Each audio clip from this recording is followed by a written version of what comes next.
우리는 지금 교회로 모여 있지요. 예수님 때문입니다. 우리 각자가 예수님을 향하고 있고, 그렇게 예수님을 향하고 있는 사람들, 예수님 때문에 살고 죽는 사람들이 모여서 교회를 이루고 있는 것이죠. 교회는 참 신비합니다. 완전하지가 않아요. 각자를 볼 때 완전하지가 않아요. 그런데 진짜 신비한 부분이 어디에 있냐면, 모두가 함께 향하고 있는 예수님을 볼 때 예수님 때문에 그 교회가 완전하다라는 거예요. 모두가 힘을 합쳐 예수님을 바라보고 있을 때, 그때 예수님의 완전하심이 예수님을 바라보는 사람들을 통해 드러나게 되는 것이죠. 이 시간도 그런 시간 중에 하나로 믿어집니다. 하나님이 오늘 우리에게 주시는 말씀은 마태복음 7장이에요. 마태복음 7장에서 예수님께서 산상수훈이라고 알려져 있는 긴 설교의 말씀을 정리하시면서 마지막 부분에서 이렇게 말씀하십니다. 그러므로 누구든지 나의 이 말을 듣고 행하는 자는 그 집을 반석 위에 지은 지혜로운 사람 같으리니, 비가 내리고 창수가 나고 바람이 불어 그 집에 부딪히되 무너지지 아니하나니 이는 주추를 반석 위에 놓은 까닭이요 나의 이 말을 듣고 행하지 아니하는 자는 그 집을 모래 위에 지은 어리석은 사람 같으리니, 비가 내리고 창수가 나고 바람이 불어 그 집에 부딪힘에 무너져 그 무너짐이 심하니라. 예수께서 이 말씀을 마치심에 무리들이 그의 가르치심에 놀라니, 이는 그 가르치시는 것이 권위 있는 자와 같고 그들의 서기관들과 같지 아니함일러라. 아멘. 잠시 기도하시겠습니다. 도와주소서. 예수님을 향하여서 모여있는 주의 사람들, 주님께서 한 사람 한 사람 이 시간 피 묻은 손 들고가 안수하시며 고치시고 새롭게 하시고 성령과 말씀과 기도와 무엇보다 예수 그리스도로 충만해지는 시간 되도록 주여 축복하여 주옵소서. 예수님의 이름으로 기도드렸습니다. 아멘. 마태복음 5장부터였어요. 예수님이 설교를 시작하신 게요. 설교가 꽤 길었어요. 긴 설교를 마무리하면서 마지막 부분에 예수님께서 두 가지를 계속 대조시켜서 말씀하고 계셨어요. 그 중에 첫 번째 등장한 것이 좁은 문, 또 한편에서 넓은 문이었어요. 좁은 문과 넓은 문을 대조해서 보여주면서 말씀을 정리하고 계셨어요. 옵션이 두 개가 주어지니까 마치 나에게 선택권이 있는 것 같아요. 그런데 예수님은 선택권을 주지 않고 좁은 문으로 들어가라 그러셨어요. 문이 두 개가 있는데 선택권이 있는 줄 알았더니만 잘 들어보니 좁은 문으로 들어가야만 했어요. 이유는 좁은 문 뒤에는 생명의 길이 있는데 넓은 문 뒤에는 멸망하는 길이 있기 때문이래요. 좁은 문은 예수님을 뜻하는 거였어요. 이어서 또 두 가지가 대조되는데, 이번엔 나무였어요. 하나의 나무는 좋은 열매를 맺음으로 좋은 나무, 하나의 나무는 나쁜 열매를 맺음으로 나쁜 나무, 두 가지 나무를 선택할 수 있는 것 같았어요. 그런데 이건 역시 나쁜 열매를 맺는 나무를 선택하는 순간 망하는 길이에요. 좋은 나무, 나쁜 나무 열매 맺기 전까지는 잘 모르겠지만 우리는 좋은 열매를 맺는 좋은 나무를 선택해야겠어요. 그리고 끝에 등장하는 게 바로 조금 전에 읽었던 이 부분이에요. 우리는 반석 위에 집을 짓는 건축가가 되어야 돼요. 또 한편에는 모래 위에 집을 짓는 건축가의 길이 있는데 이쪽은 볼 게 없는 거예요. 두 가지 옵션이 있지만 이번에도 하나를 선택해야 돼요. 옵션이 하나밖에 없어요. 제 이야기 하나만 하고 말씀으로 다시 들어갈게요. 사역을 마치고 집에 저녁 때 들어가면 꼭 전화를 해요. 아내에게. 그래서 물어봐요. 여보, 집에 들어갈 때 나 뭐 사갈 거 없어? 그러면 아내가 가끔 뭘 사다 달라고 이야기하죠. 우유랄지 계란이랄지. 어느 날 계란 사다 달래요. 그래서 기뻐하면서 나도 뭔가 도울 게 있구만. 슈퍼마켓에 갔어요. 선택권이 많아요. 계란 칸에 계란이 너무 많아요. 그래서 다시 전화를 했어요. 어떤 계란을 사가지고 가야 돼? 저녁 식사 준비해서 바쁘니까 아무거나 한 판 빨리 사다 달래요. 근데 제 눈앞에는 아무거나가 안 보이는 거예요. 인터넷 검색창을 열었어요. 어느 계란을 사야 되는지 찾아봤어요. 그랬더니 뭐 무정란이 있고 유정란이 있고 뭐 풀을 먹인 것이 있고 뭐 사료를 먹인 것이 있고 20분 동안 연구를 했더니 집에서 전화가 왔어요. 아무거나 빨리 사가지고 와라. 결국은 고민 끝에 한 판을 골라서 집에 갔는데 혼났어요. 이 계란은 부은 계란이었어요. 전 진짜 아무거나 사가지고 간 거였거든요. 그게 구운 계란인지 살아있는 계란인지 제가 어떻게 압니까? 너무 선택권이 많아요. 한번 이렇게 생각해 볼까요? 우리 인생의 선택권이 많지 않다면 고생하겠어요? 결혼을 앞둔 젊은 분들 한번 이렇게 생각해 봅시다. 내가 누군가 이성교제 할 사람을 고를 필요가 없다면 그러면 그렇게 열심히 기도하고 고민하겠어요? 에덴 동산 하와처럼 눈을 떴더니 하나님이 딱 이끌어다 주신 교회 오빠가 그 자리에 벌거벗고 요건 뺍시다. 그 자리에 누워 계시다면 그러면 내가 고민이 되겠냐고요. 선택권이 딱 하나밖에 없다면 그렇게 고민할 게 뭐가 있겠어요? 그냥 선택하면 되지. 사실 이 쉬운 길이 복음의 길입니다. 여기에 지옥이 있고 이쪽에는 천국이 있어요. 근데 우리는 이 둘 사이에서 하나를 선택해야 되는 것만 같아요. 엄밀히 따지고 보면 사실 선택권은 없어요. 아니 누가 이걸 알고서 어떻게 선택합니까? 무조건 천국 아닙니까? 삶의 길이 있고 죽음의 길이 있다면 이게 무슨 옵션이겠어요? 그냥 사는 길을 이걸 선택하는 거 하나밖에 없지 않겠어요? 반석 위에 집을 짓는 건축가의 길이 있고 모래 위에 집을 짓는 건축가의 길이 있어요. 근데 이게 어떤 것인지 안다면 우리 중에 아무도 모래 위에 집 짓는 걸 선택할 사람은 없습니다. 그냥 반석 위에 집 짓는 건축가 되기, 요걸 선택할 거예요. 문제는 반석 위에 지은 집, 그게 뭐냐라는 거예요. 반석 위에 지은 집, 그게 뭐냐라는 거예요. 집, 반석 위에 짓는 집. 하나님이 우리에게 명령하셔서 뭔가 하나님의 사람들이 집을 짓는다, 이거 중요한 집이다 그러면 성경 전체에서 하나의 단어가 떠오르는 게 있어요. 그건 구약에서는 성전, 신약에서는 교회예요. 제가 말씀 하나 찾아서 읽어드릴게요. 고린도전서 3장 9절. 우리는 하나님의 동역자들이요 너희는 하나님의 밭이요 하나님의 무엇이라고요? 집이라 라고요. 요거 구약 성경의 단어 중 하나를 고르라면 하나님의 집, 헤칼이에요. 헤칼을 직역하면 큰 집입니다. 큰 집. 그걸 그대로 하나님의 집 혹은 나의 집이라고도 해석할 수 있는데요. 요걸 직역했을 때 저에게 가장 먼저 떠오르는 히브리어 성경 원어 단어의 직역판은 큰 집이에요. 명절 때 큰아빠 계신 집은 어느 집에 가시죠? 큰 집에 가죠. 작은 아빠가 계신 분은 또 어느 집에 가시죠? 작은 집에 가죠.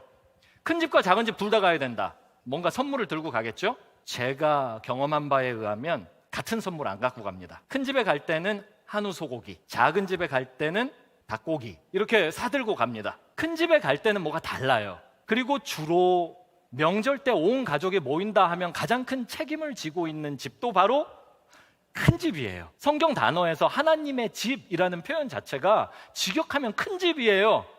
전 세계에서 사람들, 하나님의 사람들이 한 군데 모입니다. 이건 어떤 집일까요? 큰 집이에요. 명절처럼 절기를 정해놓고 성지순례 큰 집에 모였었잖아요. 구약 시대에 하나님의 집, 나의 집, 큰 집이에요. 헤칼, 큰 집. 근데 이게 고린도전서 3장 9절에 보니까 뭐라고 얘기하냐면 너희들이 하나님의 큰 집이다. 그러니까 너희들이 헤칼이다. 너희들이 성전이다. 이렇게 이야기를 하고 있어요. 네? 우리가 큰 집이래. 우리가 큰... 그건 아닌 것 같아요. 내가 무슨 큰 집입니까? 나는 그런 걸 책임질 수가 없습니다. 온 세계와 열방이 나에게로 뭐 어떤 절기 때 모여들어 한우 소고기 사들고 나에게로 와? 아니면 이 목요 찬양 집회 이 시간으로 온 세계와 열방에 있는 하나님의 사람들이 여기에 선물 싸들고 이렇게 몰려와? 감당하실 수 있으시겠어요? 왜 감당이 안 되죠? 그럴 능력이 없잖아요. 어떻게 감당할 거예요? 가장 우리에게 없는 능력이 뭐냐? 하나님스러운 능력, 거룩의 능력. 쉽게 말하면 우리는 안 깨끗해요. 하나님은 거룩하신데 우리는 안 깨끗해요. 교회를 볼까요? 교회의 주인은, 교회의 파운더는 예수님이시잖아요. 근데 예수님 깨끗하시잖아요. 예수님을 바라보며 교회를 짓고 있는 우리들은 안 깨끗해요. 이게 갖다 댈 때 돼야죠. 만약 우리가 서로 옆 사람과 나를 비교해가지고 네가 깨끗하냐 내가 깨끗하냐 그러면 이게 논의가 가능합니다. 누가 죄를 좀 더 지었냐 덜 지었냐 이게 가능하다고요. 근데 기준이 너무 높잖아요. 하나님이신 그분 예수 그리스도께 나를 갖다가 비교를 한다고요? 그러면 이거 어떻게 해요? 비교가 안 되잖아요. 너무 상대적으로 내가 더럽고 더럽잖아요. 능력이 없잖아요. 거룩의 능력이. 어거스틴이 설교 중에 그런 걸 이야기한 것이 책으로 기록되어 있죠. 돼지를 씻겨서, 내가 돼지를 사랑해서 집에 데려다 놨더니 돼지가 자기 본성을 이기지 못해 뛰쳐나가서 다시 신창에 굴렀습니다. 돼지를 사랑한 돼지 주인이 또 데려다가 씻겨놨더니 돼지가 본성에 못 이겨서 나가서 진창에 굴렀습니다. 그런데도 돼지 주인이 자꾸 데려다가 씻겨가지고 집에 데리고 있는 이유는 주인이 돼지를 사랑했기 때문이지 돼지가 집에 들어갈 만했기 때문이 아닙니다. 이게 어거스틴의 설교 중 한 대목이었죠. 마찬가지로 우리가 하나님의 집이다 라고 불리우는 이유는 예수님을 믿고 따르는 우리들이 깨끗해서가 아니에요. 우리들이 믿고 따르는 예수님이 깨끗하고, 우리가 믿고 따르는 예수님의 능력이 있고, 우리가 믿고 따르는 예수님이 큰 집이시니까, 그러니까 우리들이 인정을 받는 거예요. 성경 읽으신 분들은 호세아 선지자 아시죠? 결혼을 했어요. 거룩한 선지자가 누구랑 결혼했어요? 네, 아멘. 창녀랑 결혼을 했어요. 거룩하지 않은 여자랑 결혼을 했어요. 결혼을 했더니 어떻게 했어요? 자꾸만 집 나가잖아요. 그랬더니 선지자가 어떻게 했어요? 가서 돈 주고 다시 사오잖아요. 다시 돈 주고 사서 너는 내 아내다 다시 안아주잖아요. 그랬더니 이 여자는 어떻게 했어요? 또 나가잖아요. 그랬더니 선지자 어떻게 했어요? 다시 돈 주고 사오잖아요. 그랬더니 여자가 어떻게 했어요? 또 나가잖아요. 주변 사람들이 묻습니다. 아니 호세아 선지자, 거룩한 선지자가 이게 뭐 하는 짓입니까? 이렇게 살아도 됩니까? 그냥 이 여자는 음란한 여자니까 내쫓으세요. 심판을 하세요. 호세아는 그렇게 안 합니다. 왜? 하나님이 시키셨으니까. 그러면 사람들은 궁금했겠죠. 하나님이 그런 걸 왜 시킵니까? 그때 선지자가 아마도 이런 설교하지 않았을까요? 이것이 너희의 모습이다! 구약 성경의 하나님은 영적으로 하나님의 백성들을 향한 신랑이고, 구약 시대 하나님의 백성들은 영적으로 하나님의 신부라고 이야기해왔어요. 이거는 오늘날 교회의 모습과도 같아요. 교회의 신랑은 예수 그리스도, 예수 그리스도의 신부는 교회. 교회의 교회됨의 근거가 어디 있을까요? 누구에게? 아멘. 예수님께요. 이게 참 이해가 가면서도 이해가 안 가는 거예요. 우리 보고 성도래요. 우리 보고 성도래. 아니 이게 지나가던 불신자가 웃을 일이에요. 근데 교회의 능력자 되시고 주인 되시고 파운더 되시는 그분께서, 신랑 되신 그분께서 맞대요. 그러니 우리가 무슨 힘이 있습니까? 창조주 하나님 앞에 우리가 무슨 힘이 있어요? 죄인들이 맞다고 하시니까 그냥 받아들여야죠. 이땐 뭐가 필요하냐? 믿음이 필요합니다. 믿음이. 왜 주님 나를 성도로 부르십니까? 왜 내가 죄를 지었는데 예수님의 이름으로 기도하며 회개하며 왜 받아주십니까? 이걸 우리한테 따질 능력이 없어요. 우리는 그냥 믿고 받아들이는 거예요. 고린도전서 3장 9절 읽었고요. 10절 또 읽어볼게요.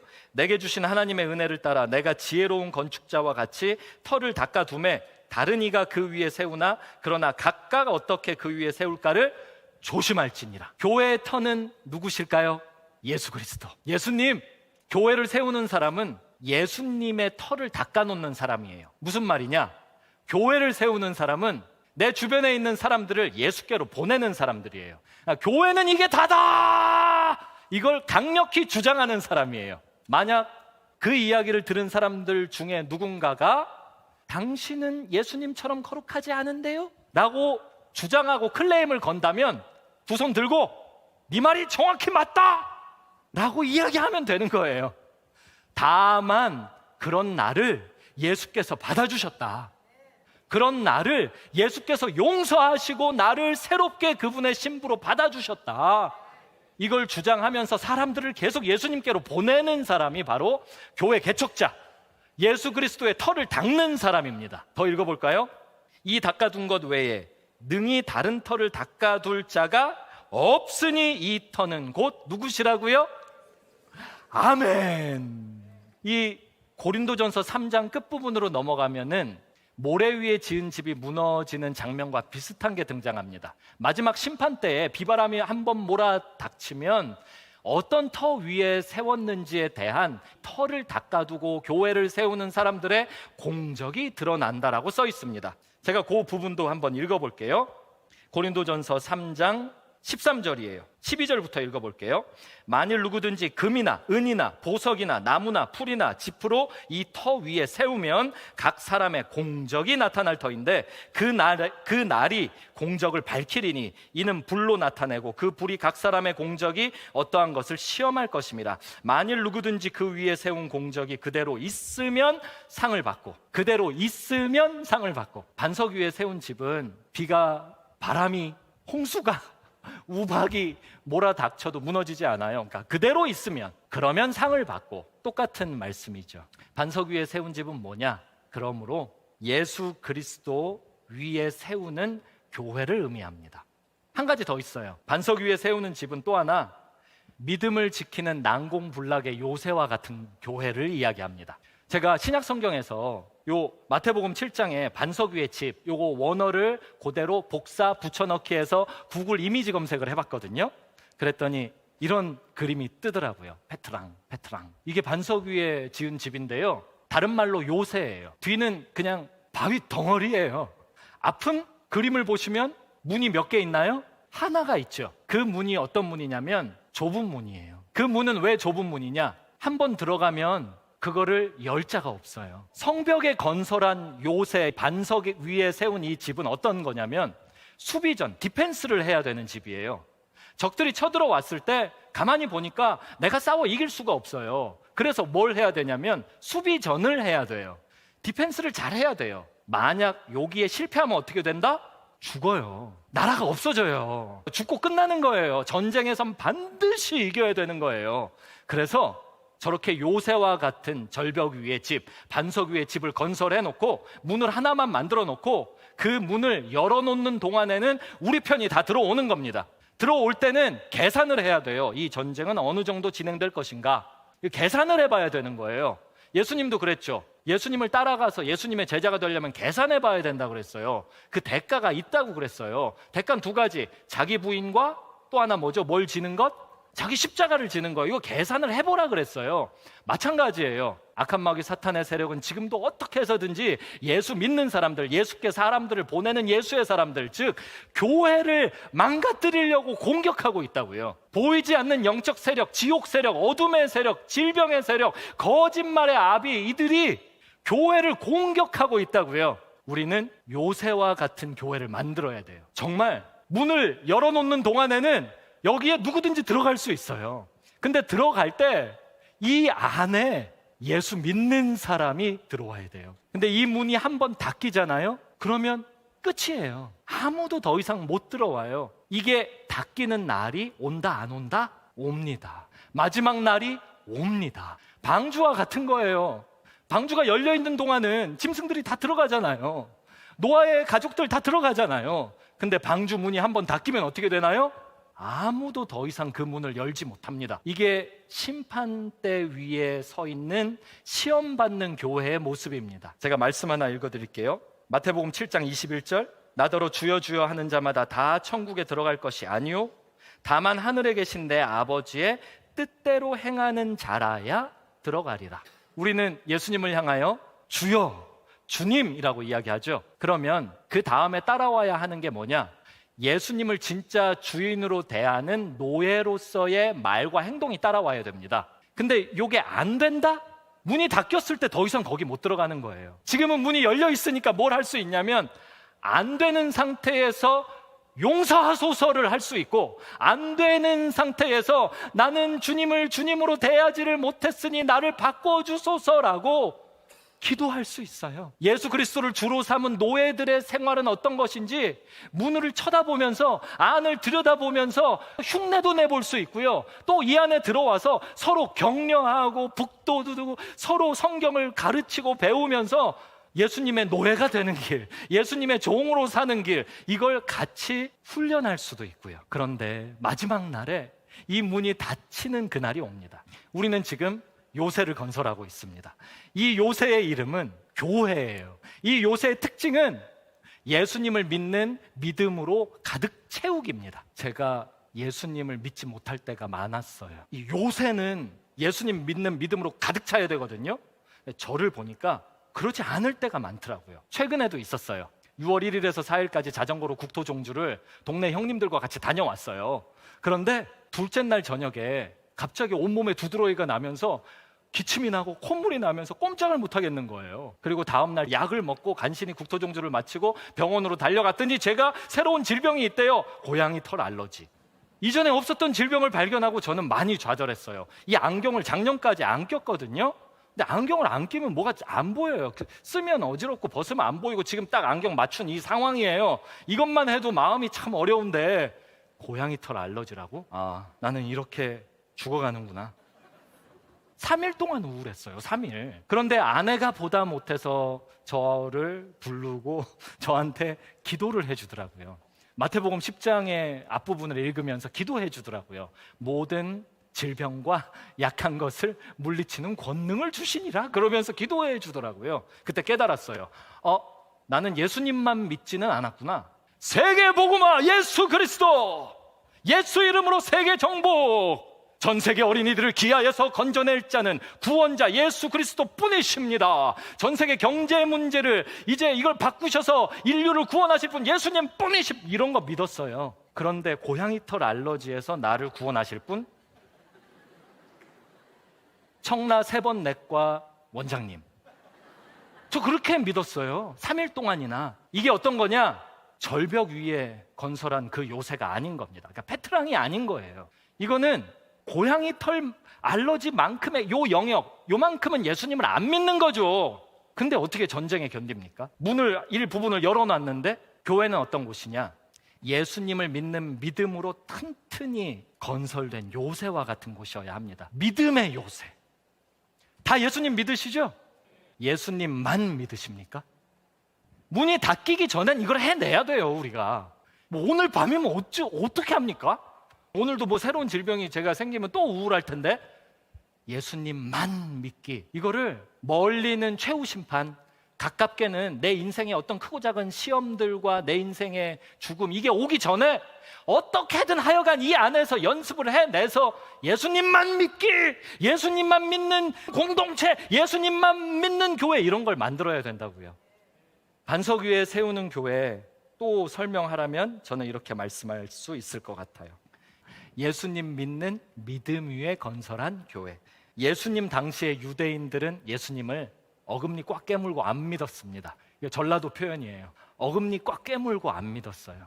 예수님이 하나님이 세우신 하나님의 의고 그분이 그리스도고 메시아다, 이거를 알았어요. 많은 사두개인들이 알았어요. 바리새인들이 알았어요. 근데 믿지 않았어요. 왜 안 믿었는지 알아요? 자기 철밥통이 부서지니까. 종교 지도자들이 이 당시 자기의 의를 세워놨거든요. 하나님이 주신 10계명을 가지고 나름 법들을 세분화시켜서 만들어 놨어요. 그래놓고 자기들끼리 연구하고 암기하고 그걸 지키고, 지켰냐 안 지켰냐, 너는 큰 죄를 졌다, 너는 작은 죄를 졌다, 이러면서 살았어요. 그러면서 권위자가 됐죠. 법의 권위자들이 됐어요. 자기 의를 가지고 살고 있는데 하나님의 아들 예수 그리스도, 그분이 구원자로서 나타나셨단 말이에요. 성경에 약속된 대로. 쳐다보는 순간 아이고 내 철밥통 다 망가졌네.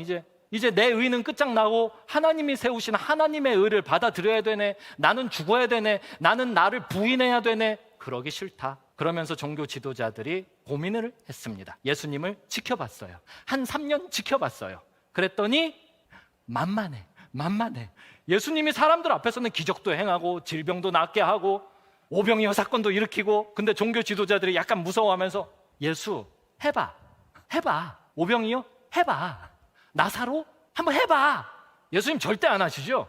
믿지 않고 시험하는 자들에게 왜 예수님이 하셔야 돼요? 절대 안 하시죠? 만만했어요. 죽였죠. 없애버렸어요. 내 의를 지키기 위해 하나님의 의를 없애버렸어요. 이게 어떤 거냐? 교회 안에 들어오는 죄의 모습입니다. 예수님만이 우리의 의다, 이걸 주장하는 데서 어떤 식으로든 멀어지는 거예요. 이들을 향해서 예수님이 뭐라고 하시냐면 마태복음 7장 23절, 그때 내가 그들에게 밝히 말하되 내가 너희를 도무지 알지 못하니 불법을 행하는 자들아 내게서 떠나가라. 마지막 날 비가 오고 바람이 불고 창수가 나면 그때 예수님이 불법을 행하는 자들아 나에게서 떠나가라, 그렇게 말씀을 하신다는 거예요. 우리는 절대 불법을 행하지 않을 것입니다. 우리는 언제 어디서나 자기의 버릴 겁니다. 우리가 가지고 있는 어떤 것을 가지고도 교회를 교회답게 만들 수 없다는 것을 인정할 것입니다. 그리고 교회를 교회답게 세우기 위해 누구를 바라보겠죠? 우리가 예수님이라면 어떻게 하실까? 그걸 가지고 같이 성경 펼쳐놓고 대화하고, 그걸 가지고 같이 모여서 기도하고, 예수님 그러면서 살 겁니다. 교회 공동체 모임에서 흩어져서 혹시라도 내가 코로나 시대처럼 혼자 예배를 인터넷 이렇게 켜놓고 드릴 때가 또 오더라도 나는 그때도 나 개인을 향해서도 예수님 그러면서 살 겁니다. 우리는 법을 지키는 자들이 될 것입니다. 또 하나, 반석 위에 세우는 집은 최후 심판 때 망하지 않고 통과해내는 교회입니다. 오늘 말씀에서 이렇게 이야기하고 있잖아요. 25절에서 비가 내리고 창수가 나고 바람이 불어 그 집에 부딪히되라고요. 제가 그림을 모래 위에 지은 집이 왜 무슨 문제야? 그게 모래 위에 잘 이해가 안 가서 더 찾아봤어요. 구글에서. 그랬더니 어떤 목사님이 이런 그림을 그려놓은 게 있더라고요. 그 그림 밑에 해석도 있더라고요. 찾아봤더니 팔레스틴 지역에 가보고 싶습니다. 팔레스틴 지역 아직 못 가봤어요. 거기는 우리나라랑 지형도 다르고 풍토도 다르고 기후도 달라서 그냥 모래로 이렇게 다 덮여 있다는 거죠. 겉으로 볼 때는 여기도 모래 땅, 여기도 모래 땅이에요. 모래 밑에 바위가 있긴 있는데 어디에 있는지 알 게 뭐예요. 그래서 집을 지을 때는 아무데나 지어도 되는 거죠. 어디에 짓든 어디가 바위인지 모르니까 그냥 지으면 되는 거예요. 문제는 비가 한번 오면은 어마어마하게 온답니다.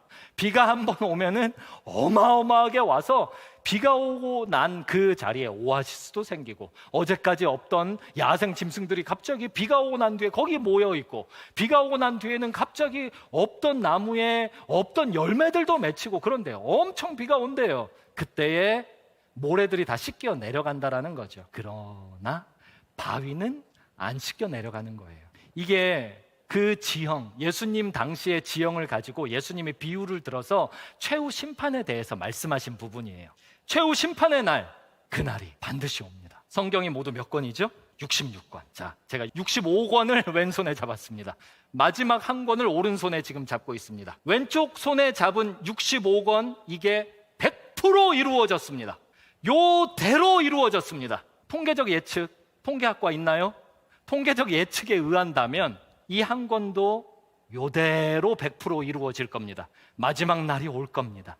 멀리 갈 것도 없어요. 가깝게 이야기하자면 인생에서 경험하고 있는 온갖 종류의 믿음의 시험들이나 믿음과 상관없이 내가 애매하게 경험하는 온갖 종류의 어려움들도 그렇게 이야기할 수 있어요. 비가 오고 창수가 나고 바람이 부딪힐 때, 어려울 때, 그러면 신앙이 드러나는 거죠. 신앙이. 멀리는 최후 심판, 요한계시록에 기록되어 있는 예수 그리스도 재림의 날, 그 마지막 때에 최후 심판이 진행되는 그때 드러나는 겁니다. 어떤 교회가 진짜 교회인지요. 그때 남아있는 교회, 믿음의 시험이 와도 남아있는 교회, 없어지지 않는 교회, 최후 심판 때 하나님의 심판의 바람과 불이 몰아닥칠 때 그때에도 남아있는 교회, 그 교회가 반석 위에 세우는 교회입니다. 가능하시겠습니까? 오늘 순교적 신앙을 갖고 살잖아요. 내일 순교가 가능합니다. 오늘 작은 영역에서 내가 자기 부인하고 자기 십자가를 지잖아요. 그러면 먼 미래에 세상의 마지막이 왔을 때도 우리는 순교할 수 있습니다. 작은 한 걸음이 태산 꼭대기까지 이르게 하는 것입니다. 우리들은 실제로 소멸하는 하나님의 불을 품고 살지 않습니까? 예수님을 믿으면 사도행전 2장 말씀에 근거해서 선물로 무엇을 받죠? 성령을 받잖아요. 삼위일체 들어본 적 있으시죠? 하나님과 성령님과 예수님은 한 분이시다. 내 안에 예수님 믿기 때문에 선물로 받은 성령님은 창세기 1장 1절에 기록되어 있는 태초의 하나님이의 그 하나님과 동질의 하나님이십니다. 그분은 2000년 전에 골고다 언덕 위에서 십자가에서 못 박혀 죽으신 그분과 똑같은 분이십니다. 성령 하나님, 보배를, 성령님 보배를 죄인의 몸, 질그릇, 사기 그릇, 얄팍한 사기 그릇 여기에 품었는데 사기 그릇이 깨지지를 않아요. 이 그릇이 깨지지를 않아요. 성령님을 죄인이 품었는데 죄인이 죽지를 않아요. 성령의 불, 심판의 불, 소멸하는 불, 내 죄인의 심령에 받았는데 내가 불타 죽지를 않아요. 이게 어떤 건 줄 알아요? 산재물이에요. 산재물. 로마서 12장 1절에 기록되어 있는 산재물. 오늘 말씀 반석 위에 집 짓는 그 사람에 대한 이야기 앞에 좁은 문 이야기가 나오거든요. 좁은 문은 어떤 거냐면은 성전 뒤편에 있는 양의 문을 이야기하는 거예요. 좁은 문. 근데 이게 죽어야 되거든요. 그 안으로 들어가면. 제가 양이라고 가정해봐요. 끌려갑니다. 매. 문을 하나 통과를 해야 돼요. 근데 이 문을 통과하잖아요. 분위기가 죽을 것 같잖아요. 분위기가. 벌써 피비린내가 진동할걸요? 벌써 고기 타는 냄새가 진동할걸요? 느낌이 나를 끌고 가는 주인의 모습이나 모든 것들이 내가 지금 죽으러 들어간다는 거 양이 이게 피부로 느껴질걸요?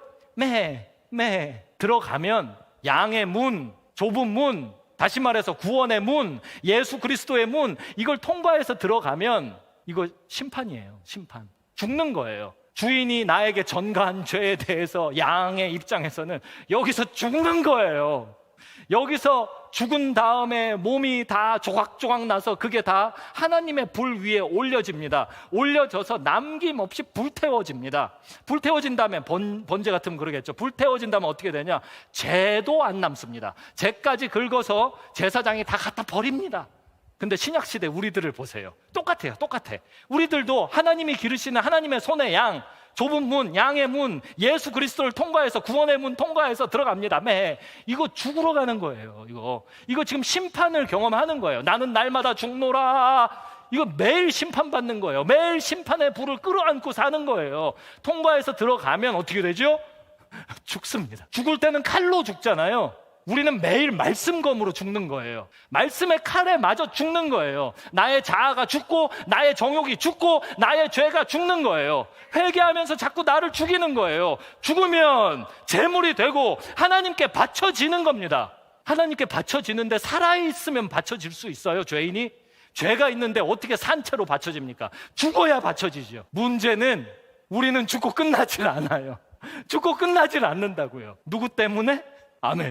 예수님 때문에요. 예수님이 모든 양들을 대표해서 본인이 어린 양으로 이 땅에 오셔서 죽으셨잖아요. 본인이 십자가에서 처참하게 죽으셨잖아요. 그리고 그 죽음을 내 죽음으로 입으로 시인하고 마음에 믿는 사람들은 예수님께서 부활하신 것을 나의 부활로 하나님이 인정해 주시기로 법적으로 결정해 놓았어요. 그래서 우리도 예수님 때문에 들어가서 나에 대해서 죽고 자기 의도 죽고 나의 정욕 죄 회개로 죽고 하면 그 다음에는 예수로 사는 겁니다.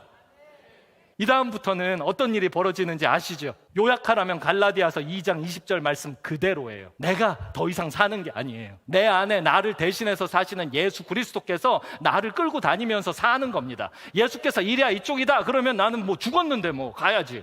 예수님께서 저쪽이다 그러면 나는 뭐 죽었는데 가야죠. 내가 하는 말입니까? 난 죽었는데? 예수님이 하시는 말씀이어야죠. 내가 바라보는 게 내가 보는 것이 내가 봐도 되는 겁니까? 나는 죽었는데? 예수님이 보기를 원하시는 걸 내 눈을 통해 보게끔 나는 가만히 있어요. 허용해야겠죠. 이게 심판을 견디는 교회의 모습입니다. 우리는 매일매일 심판을 견디면서 지금 살고 있는 거예요. 이렇게 4가지예요. 제가 한번 정리하겠습니다. 반석 위에 지은 집은 어떤 거냐? 첫 번째, 예수님 위에 세우는 교회입니다. 두 번째, 난공불락의 요새와 같은 교회. 세 번째, 예수님만 믿는 교회. 끝으로 최후 심판 때 망하지 않는 교회. 기도하겠습니다. 도와주세요. 날마다 예수로 죽고 예수로 사는 예수님의 교회 되게 해주세요. 반석 위에 집 짓는 사람들 되게 해주세요. 우리의 예배를 받아주신 주님을 찬양합니다. 이제 이어질 기도 가운데서도 주께서 기도의 영으로 성령 하나님으로 충만 위에 충만을 더하사 이 시간에 기도 시간 가운데 예수 그리스도 위에 집 짓는 건축자로 더욱 성장하는 시간 되도록 역사하여 주옵소서. 내가 나사렛 주 예수의 이름으로 명하노니 반석 위에 집 짓지 못하도록 방해하는 너 지옥 권세, 어둠의 권세, 거짓의 권세는 이 시간에 예수의 이름으로 묶임받고 결박받고 이 자리에서 완전히 쫓겨나갈 지어다. 감사하며 예수님의 이름으로 기도드렸습니다.